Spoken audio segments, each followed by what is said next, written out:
180, we're getting ready to pull the split in two and put a clutch in. We're gonna get it tore down and get some clips in and out of things that we're doing to it.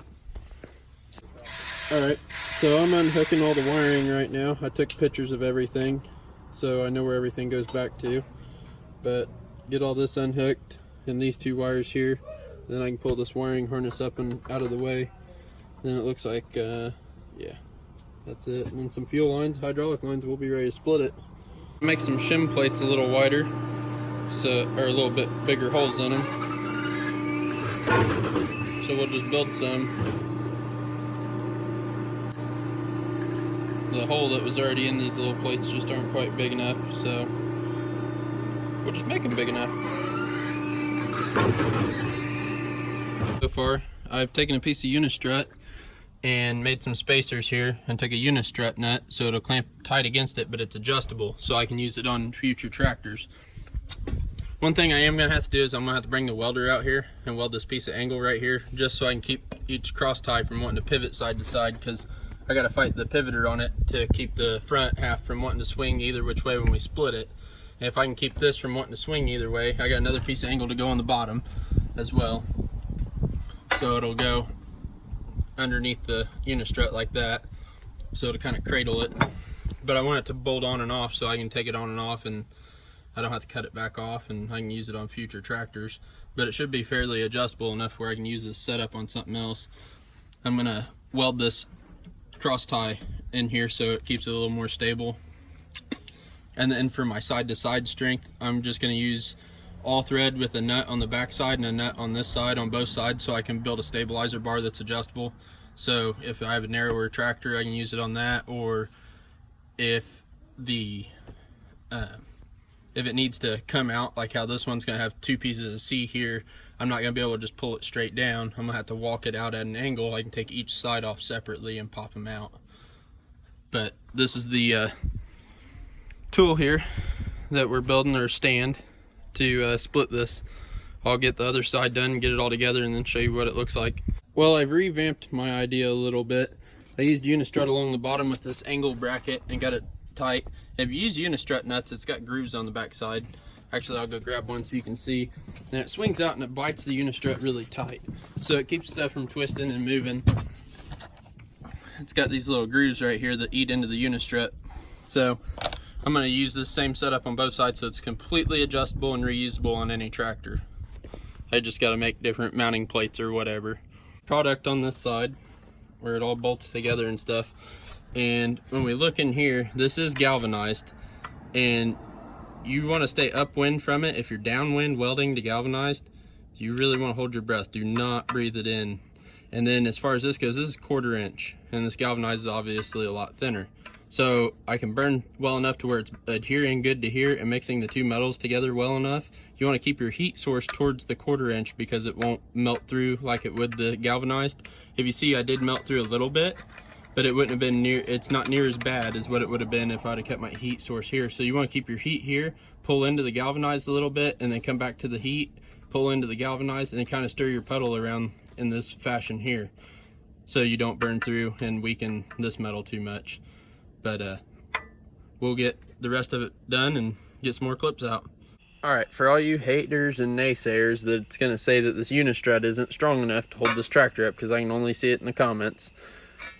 If you look at this, this is the unistrut that we're using for it. It's about 1/8 inch thick, and it's seed back around. That is pretty strong going straight up and down. I mean, it holds stuff in ceilings and stuff. But here's the thing, it's no different than pallet racking. It's about the same thickness. It's made about the same, only I'd say it's probably a little stronger the way this is curled back. And it's got less holes in it than pallet racking even.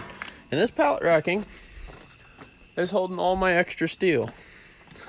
And if it's held all this for as long as it has, then I'm pretty sure it's going to hold up a few 100 pounds on the half of this motor on this tractor.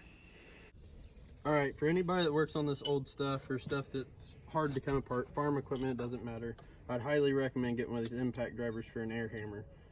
Well, you use a 3/4 inch wrench on it, like this, and whatever bit you need. These are a flat that we're trying to get out on this to get this gas tank off, and they just don't want to come out. Well, you don't have to hammer on it real hard, just a little bit of pressure, a little bit of hammering, and things come apart quite easy. And no, I haven't done this yet, so hasn't been messed with.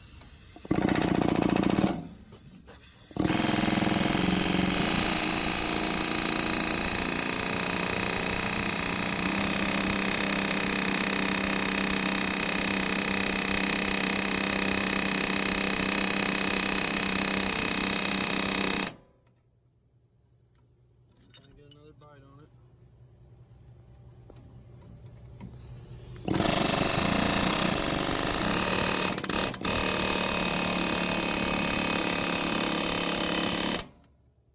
Takes a little bit, but once you get it broke free, it'll go pretty easy. But as you can tell, I'm not stripping it, I'm getting it out, and it's coming fairly easy, really. I'm not putting much pressure on the wrench, I'm letting the air hammer kind of knock the rust loose.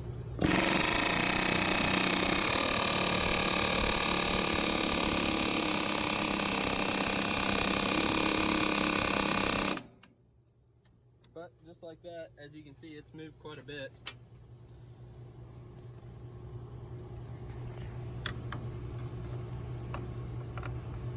Yeah, it's still too tight for a screwdriver. Oh, a little one, yeah. I have to get a big one on it. I wonder if I can get it with just this.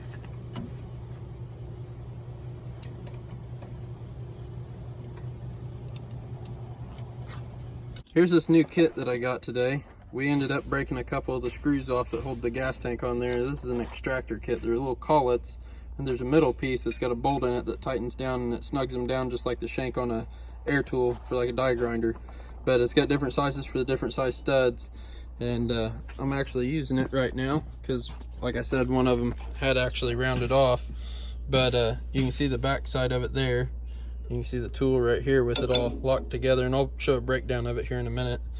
But as you can tell, it actually does a very nice job of getting stuff out. It holds it nice and tight. I like it.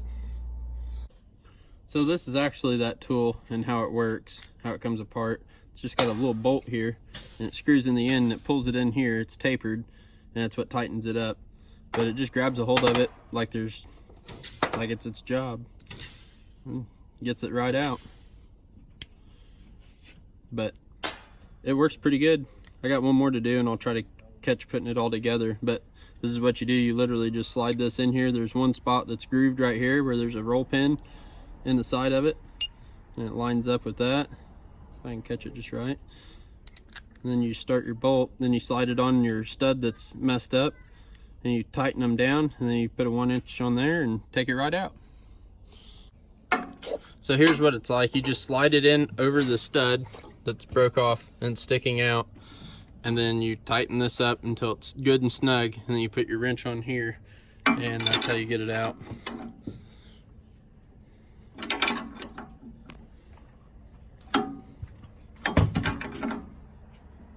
And this one's actually loose, so tighten it up a little more and get a little bit better bite on it.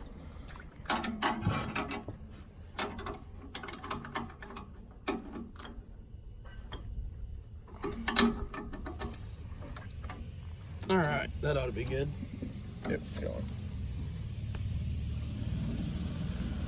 As you can tell, it just takes it right out. And I think we slipped again. Yep.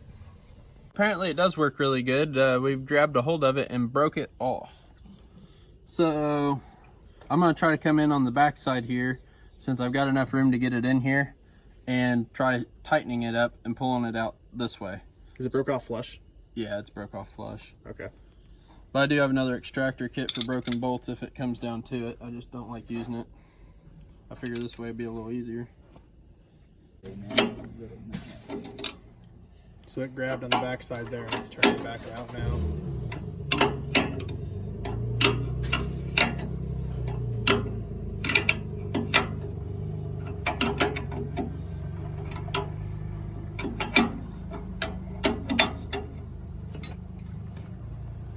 Not quite that loose.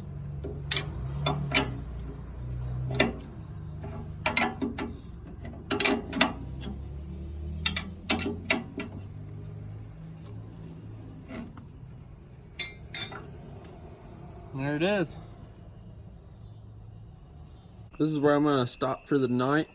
I'm gonna pick my drain pans up in case it rains, make sure it ain't leaking anymore, and get everything cleaned up for the evening. This is where I'm gonna call it quits, so it's not sitting there with it on a jack and the jack stand, even though I fully trust the jack stand. The rescue jacks for the fire departments that stabilize cars that are on their side are made out of Unistrut, so it's really strong stuff. I have no doubt in my mind that it's going to work just fine, especially with the angle welded in there on both sides to keep it from wanting to articulate at all. It's all tight. It'll work just fine. We'll just leave it like this for the evening and tune in for the next episode in the next day or so. Today, we see a Chris in his natural habitat. Confused as fuck. Crikey, there's a Tyler in his natural habitat standing on a steel plate in water, welding, holding the tip.